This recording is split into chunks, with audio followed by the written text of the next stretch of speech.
femme vertueuse, femme de valeur. Notre invitée ce matin est Marie-Hélène Finélu. Marie-Hélène, bienvenue. Sens-toi à l'aise dans ton émission. Nous allons partager donc un parcours de vie qui encouragera des hommes et des femmes. Et je ne vais pas faillir donc à ce qu'on fait d'habitude, Marie-Hélène. Je vais te demander qui tu étais petite fille dans tes souvenirs et quand ton environnement, tes parents parlent de toi, qui disent-ils que tu étais petite fille? Oui, bonjour Nadège. Alors, quand mes parents parlent de moi, ils disent, enfin parlaient de moi plutôt, ils disent que j'étais très timide. Mais en fait, je ne suis pas timide. Hein. Je suis très réservée, par contre. Et j'aime bien me mettre à part, faire de la lecture, lire, écrire. Et puis, voilà, j'aime tout ça. Et puis, chanter aussi. Voilà. Voilà. Tu as grandi dans quel type de famille, Marie-Hélène? Alors, ma famille se composait de mon père, ma mère, et bien sûr, mes 3 frères et mes 2 sœurs. D'accord. Marie-Hélène, quelles valeurs ont prédominé dans ta famille, ont structuré la famille? Donc, le respect de l'autre. Mes parents insistaient sur ce point-là, le respect de l'autre. Et puis... la solidarité, me disais-tu? Oui, très cocon. On est très cocon. Enfin, c'était une famille très cocon. Donc, quand mes parents partaient à la pétanque, par exemple, les 24 heures de pétanque, soit à Kourou, puisque nous étions en Guyane, soit à Kourou, soit à Saint-Laurent ou à Montjoly même, il y avait les 24 heures de pétanque. Et mes parents étiez là? Partaient avec tous leurs enfants. D'accord. À quel âge es-tu arrivée donc en Guyane, Marie-Hélène? Je suis arrivée à l'âge de 6 ans en Guyane. Et pourquoi ce déplacement? Tu venais d'où? De la Martinique. De la Martinique, oui, voilà. Donc, Et comment tu as accueilli la Guyane et comment la Guyane t'a accueilli? Enfin, l'environnement, parle-moi un peu de tout cela. Enfin, j'étais encore petite, donc je ne comprenais pas trop bien les choses. Je suivais ce que faisaient mes parents, voilà, sans comprendre. Voilà, mais avec recul, quel souvenir tu as de ce pays, de la Guyane en particulier? Alors que tu vis maintenant en Martinique, si tu devais comparer, voilà, qu'est-ce que tu dirais? Comparer, c'est-à-dire que la Martinique et la Guyane sont vraiment deux pays totalement différents. C'est vrai que la vie est trépidante en Martinique. Tandis qu'en Guyane, c'est beaucoup plus calme. La vie un peu plus calme, finalement. Oui, tout à fait. Marie-Hélène devient une adolescente. Comment elle se projette plus tard? Effectivement, on réfléchit peut-être légèrement, mais on se voit professionnellement, socialement. Comment se voyait-elle plus tard? Comment elle s'est projetée? Alors moi, je ne me projetais pas. Hein. La preuve, j'ai eu du mal à chercher. Du moins pas trop loin. Voilà, tout à fait. Mais par contre, mes parents ou tous ceux qui me voyaient disaient tu seras institutrice parce que tu ressembles à une institutrice. Pardon. Donc tu en avais le profil. Voilà, tout à fait. Mais est-ce que tu as répondu à ces attentes? Non, pas du tout. Et pourquoi? Pas du tout, parce que la vie m'a montré autre chose. Hein. Voilà. Et cette autre chose, c'était quoi? C'est assistance juridique. D'accord. Et pourquoi ce choix de métier? Comme je dis, il y a des choses chez toi qui faisaient écho à ce profil juridique? Pas du tout. Pas du tout. Je pense que Dieu a tracé, Dieu a mis en place les choses et je suis juste entrée dans le plan de Dieu. Dans le plan de Dieu, voilà. Pour moi. Voilà. Donc tu me parles de Dieu, tu me parles de ce fameux plan qu'il aurait tracé. À partir de quand tu rencontres Dieu? Eh bien, dans ma vie, il y a eu plusieurs étapes. Donc, la première étape, c'est que lorsque nous sommes arrivés en Guyane, ma grand-mère qui étudiait avec les témoins de Jéhovah, donc elle m'avait invitée. Et puis, je suis restée là. Elle m'a offert une Bible aussi après, par la suite. Et je suis restée. J'ai commencé à étudier avec les témoins de Jéhovah. Donc, tu as été en contact avec cette parole. Tout à fait. Et comment tu as évolué avec cette parole? Eh bien, ensuite, j'ai une tante qui était évangélique, donc avec elle aussi, quand je partais en métropole, on étudiait la parole de Dieu, on partageait les moments de louange, de prière. Ils venaient chez elle, comme des moments d'agape, ils venaient chez elle et puis on partageait tout cela, c'était formidable. Voilà. Et comme j'aime à demander, à partir de quel moment et comment Marie-Hélène rencontre-t-elle Dieu personnellement? Marie-Hélène rencontre Dieu personnellement un jour où elle va visiter Jacqueline. Alors, j'étais déjà au renouveau charismatique. Et Jacqueline m'appelle et me dit... alors, je dis les prénoms parce que j'ai l'autorisation, lorsque je témoigne, surtout ce témoignage puissant-là. Donc, sens-toi libre. Voilà. Donc, de dire les prénoms. Alors, je dis Jacqueline. Jacqueline me dit qu'elle est souffrante. Donc, je vais chez elle, la visiter. Et je lui dis, tu sais, Jacqueline, je suis poussée à étudier la parole de Dieu. J'ai cette soif en moi. Et elle me dit, eh ben, tu vois, moi, c'est la même chose. Je suis en arrêt maladie et Dieu me pousse vraiment dans sa parole. Alors, je lui dis, eh ben, tu sais, il faut qu'on fasse quelque chose. On ne peut pas rester là comme ça, il faut qu'on fasse quelque chose. Et un soir, on va à la réunion du renouveau charismatique et on rencontre Paulette. Et on dit à Paulette, tu sais, Paulette, Jacqueline et moi, Dieu nous invite à étudier sa parole. Et Paulette qui lève les bras vers le ciel, elle fait Amen, Amen, Alléluia. Alors je lui dis, mais Paulette, qu'est-ce qui se passe? Elle me dit, ça fait longtemps que Dieu m'avait montré un groupe de femmes, non, un groupe d'amis autour d'une table en train d'étudier la parole de Dieu. Et Dieu avait déjà préparé Paulette à ce moment-là. Et voilà que tout de suite après, la semaine d'après, on va venir. J'étais à l'église de Saint-Antoine à Cayenne.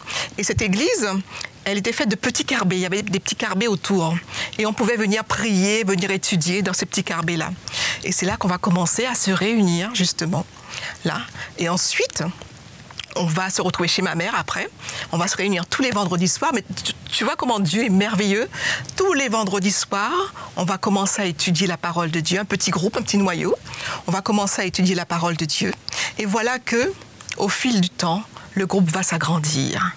On sera 12 fidèles qui vont étudier la parole de Dieu. Il y en a qui vont venir, mais qui vont repartir. Mais ce groupe fidèle-là de 12 personnes viendra à chaque fois, en fait tous les vendredis, pour étudier la parole de Dieu, pour se nourrir, pour goûter combien le Seigneur est bon. Et qu'est-ce qui fait écho dans ton cœur, dans cette quête de la parole de Dieu, dans cette recherche? Tu recherchais quoi finalement? Je crois que c'est Jésus lui-même. Je crois que c'est Jésus, parce qu'il y a tellement de choses que j'ai découvertes dans la parole de Dieu. En étudiant ensemble, ça nous a permis d'évoluer. Moi aussi, ça m'a permis d'évoluer dans la parole de Dieu, de comprendre certaines choses. Et voilà que un jour, on apprend qu'il y a des campagnes, des conférences d'évangélisation dans une église adventiste à Cayenne, à Matoury. Et on dit, bon, ben on était en réunion un dimanche, en partage un dimanche, et on se dit, tiens, et si on arrêtait plutôt le moment de partage? L'après-midi, on fait des témoignages, en fait. Si on arrêtait plus tôt pour aller participer un petit peu, parce que 2 sœurs avaient été, elles nous ont témoigné, mais c'était formidable. Donc, on dit, OK. Donc, à 16h, tout le monde rentre à la maison. On se prépare et on se donne rendez-vous devant l'église pour tout entrer ensemble, puisqu'on ne connaît pas. Et puis voilà que... En effet, on rentre dans l'église, c'était le pasteur Laurent qui tenait cette campagne. On entre dans l'église et quand on entend la parole de Dieu, on dit c'est exactement, on dit à Paulette, c'est exactement ce qu'elle nous disait. Et voilà. C'est formidable. Et tu me permettras de rappeler que ce qu'on appelle nos campagnes d'évangélisation, c'est des rencontres de l'église pour étudier la parole de Dieu et on invite donc des personnes à venir découvrir la parole de Dieu. Tout à fait. Et je te redonne la parole. Voilà. Donc, on va commencer à étudier la parole de Dieu, à s'enrichir, à nous enrichir. Mais c'est tellement... Marie-Hélène, dis-moi, est-ce que tu avais une nouvelle compréhension de la parole de Dieu? Est-ce que tu découvrais des choses que tu n'avais pas encore comprises? C'est tout à fait cela. C'est tout à fait cela. Donc, on peut dire qu'un rideau est ouvert. Exactement. Un voile se lève. Exactement. Et tu comprends, tu as une autre approche de la parole de Dieu. Et je vois que c'est la parole en vérité qui est prêchée. Qui m'est prêchée. Je vois que ce qui est écrit, c'est vrai, c'est la parole de Dieu.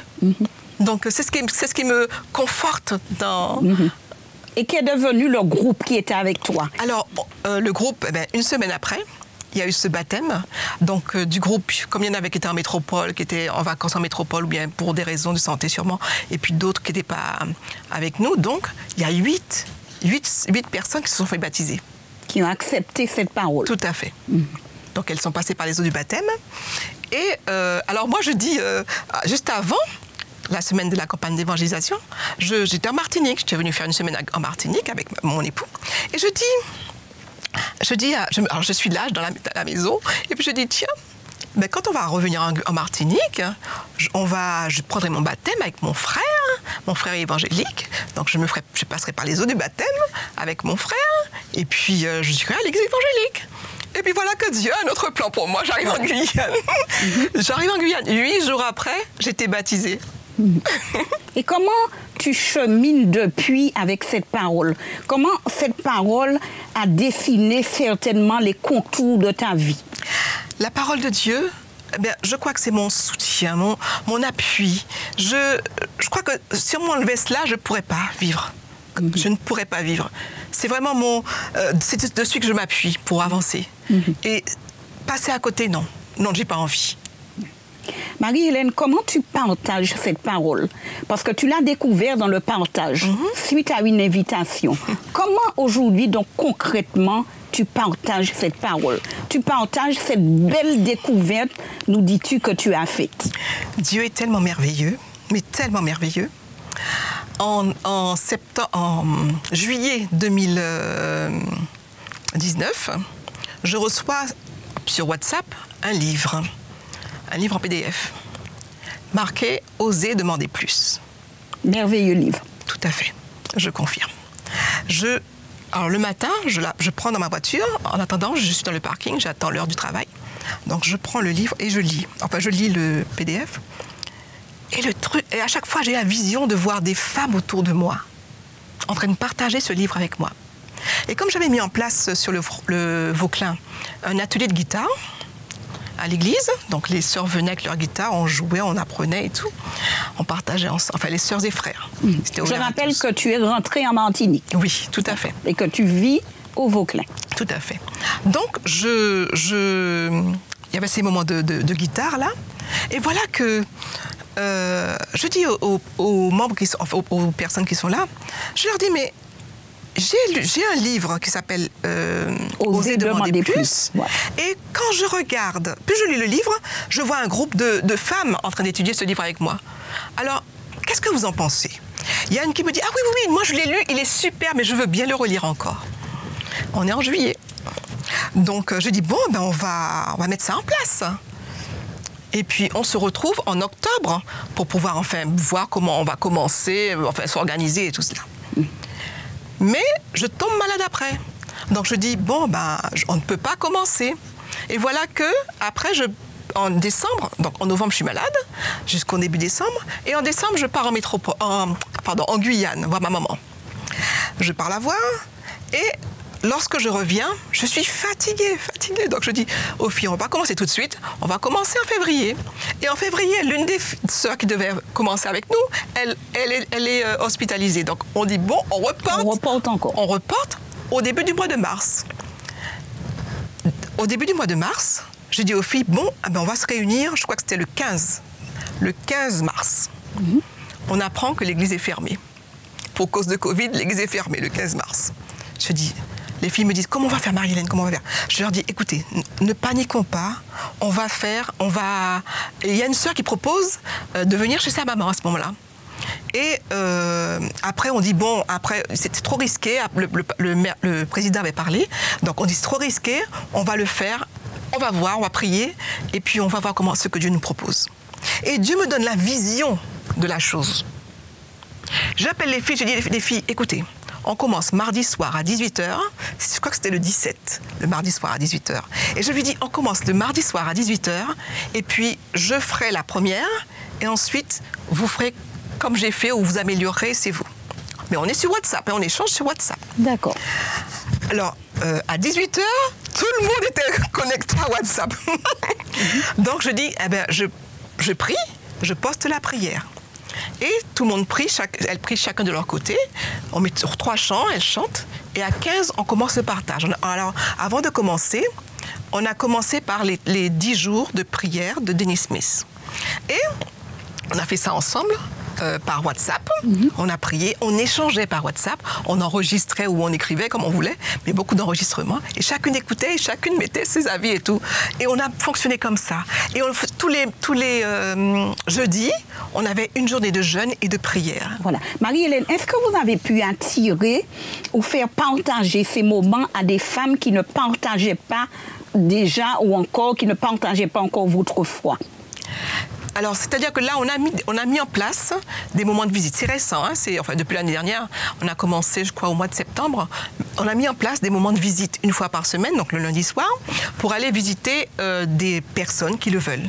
Encourager des personnes. Tout à fait, voilà. Tout à fait. Okay. Voilà. Femmes vertueuses, femmes de valeur, restez avec nous. Nous allons retrouver Marie-Hélène Finelu qui nous partage son beau témoignage. Femmes vertueuses, femmes de valeur, nous revoilà avec notre invitée Marie-Hélène Finelu. Marie-Hélène, est-ce que tu pourrais, à cet instant de notre émission, nous relater une expérience marquante dans ta vie qui t'a fortifié, qui t'a encouragé et qui forcément encouragera une femme ce matin? Eh bien, oui, j'ai un témoignage. J'étais à Barcelone, on était à Barcelone avec l'assistante juridique. Et puis, on nous avait donné une après-midi découverte. Donc, on était dans la ville en train de faire des achats et tout. Et voilà qu'on avait rendez-vous à 16h au bus.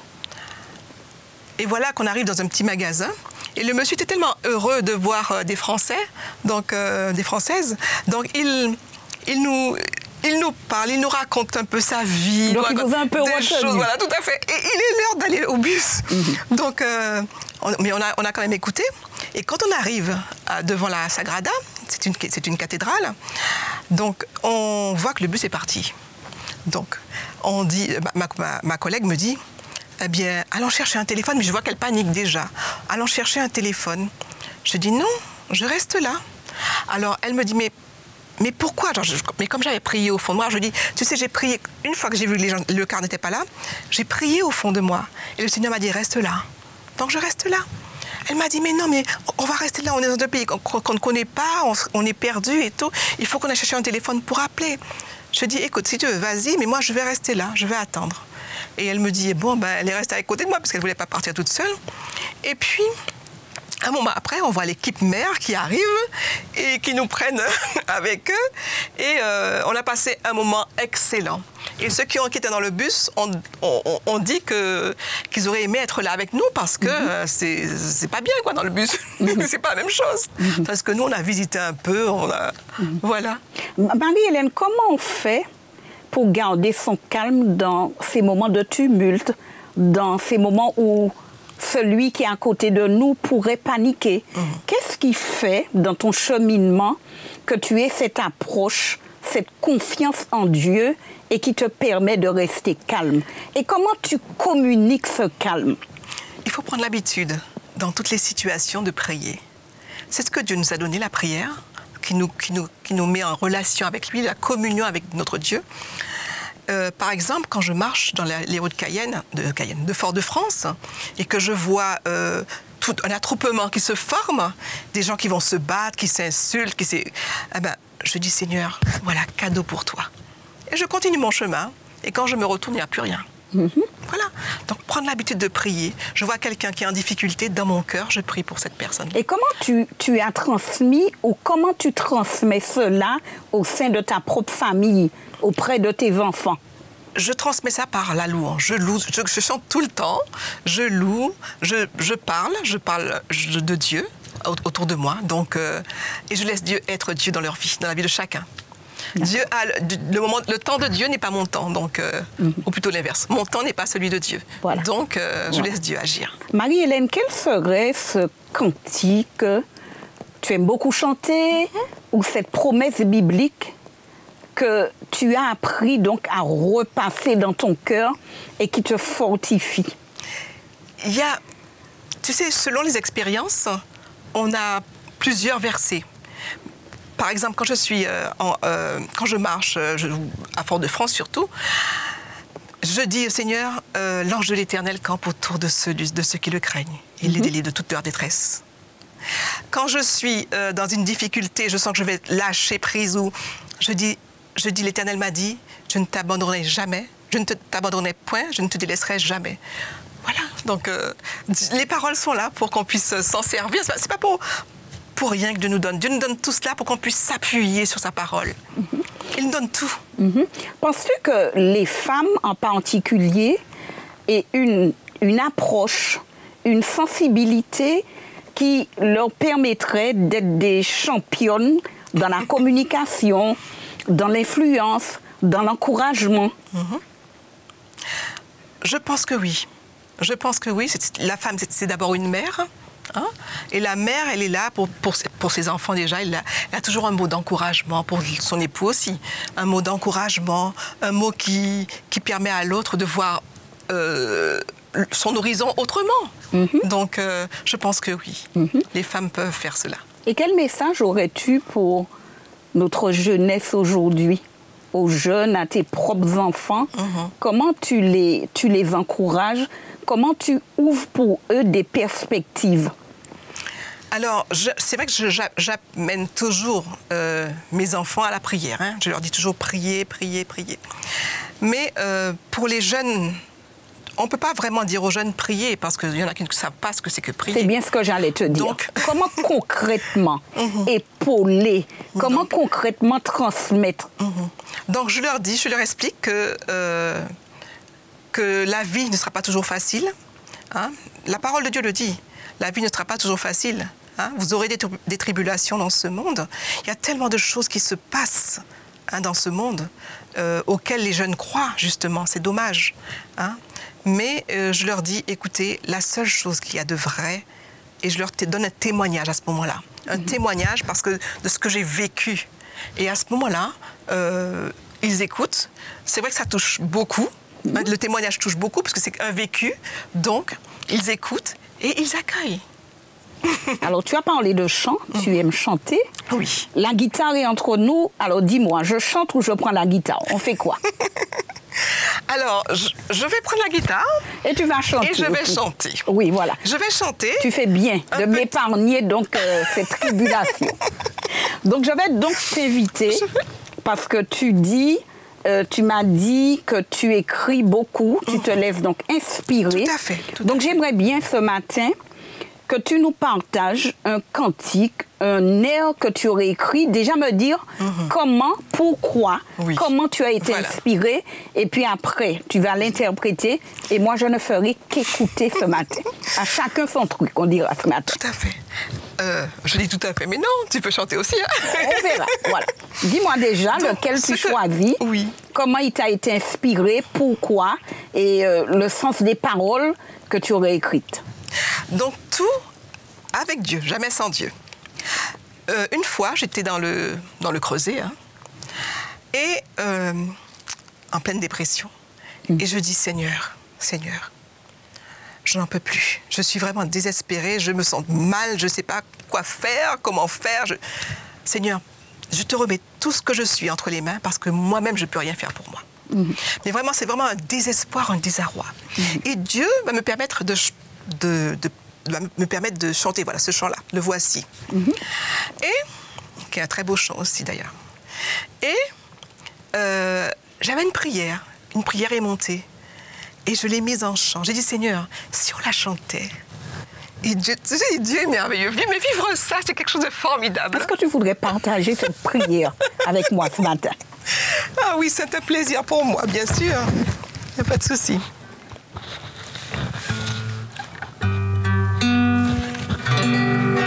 J'ai peut-être une corde qui est déchargée.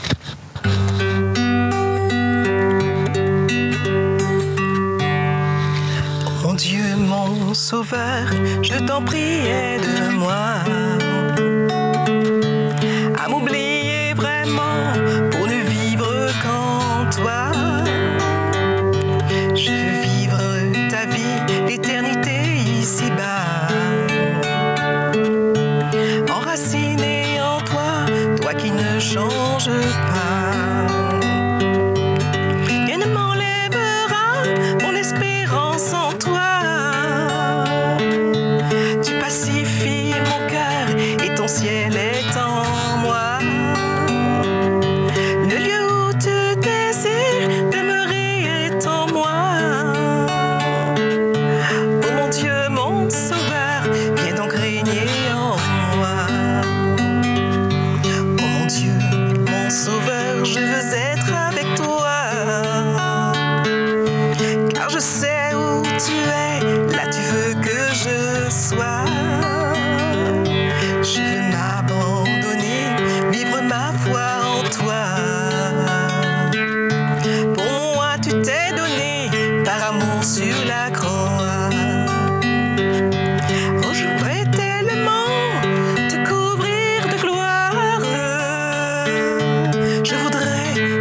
suis heureuse en toi.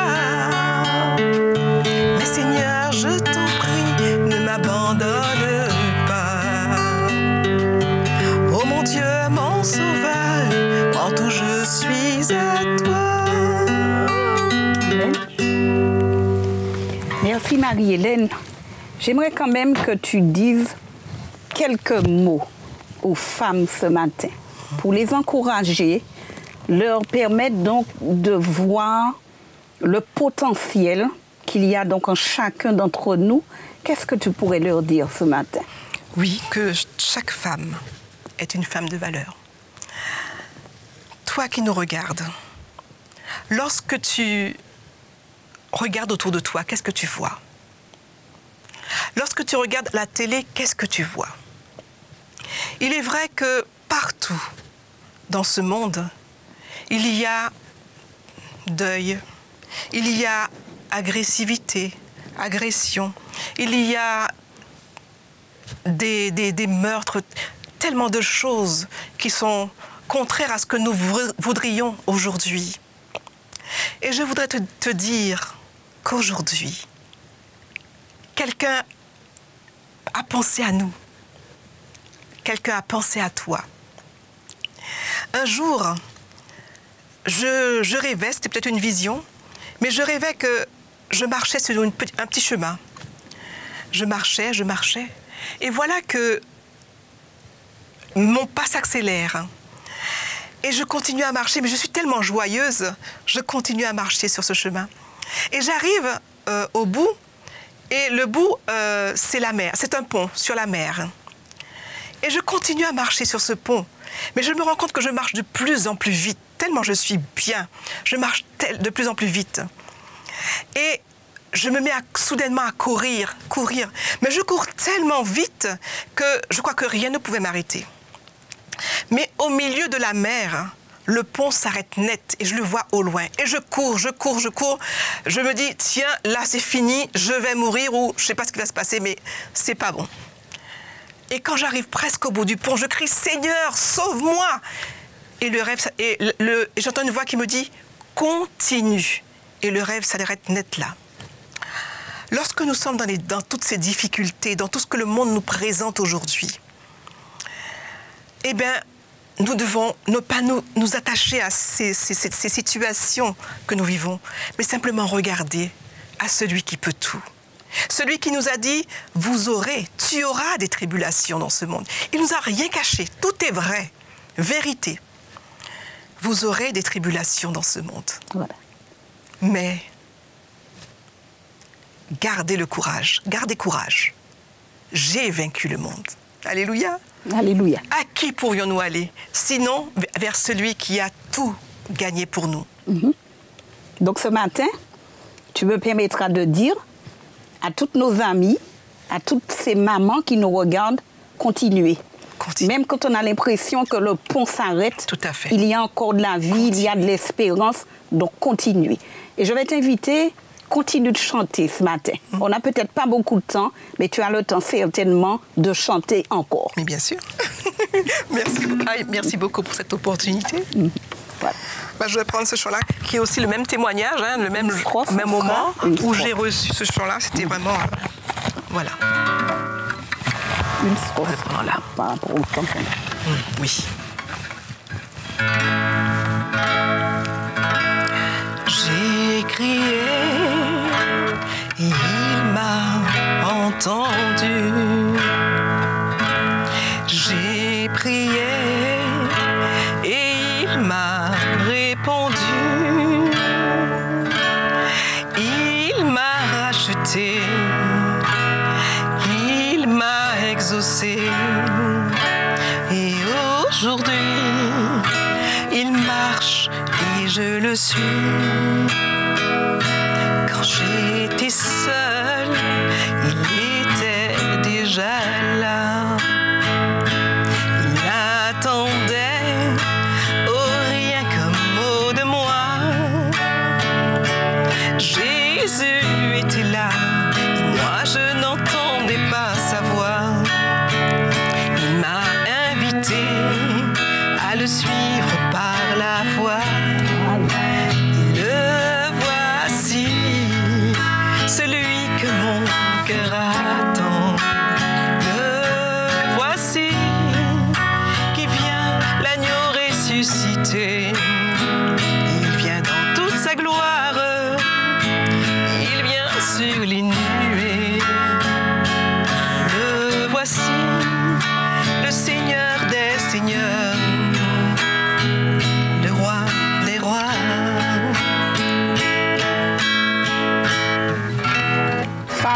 vertueuse, femme de valeur.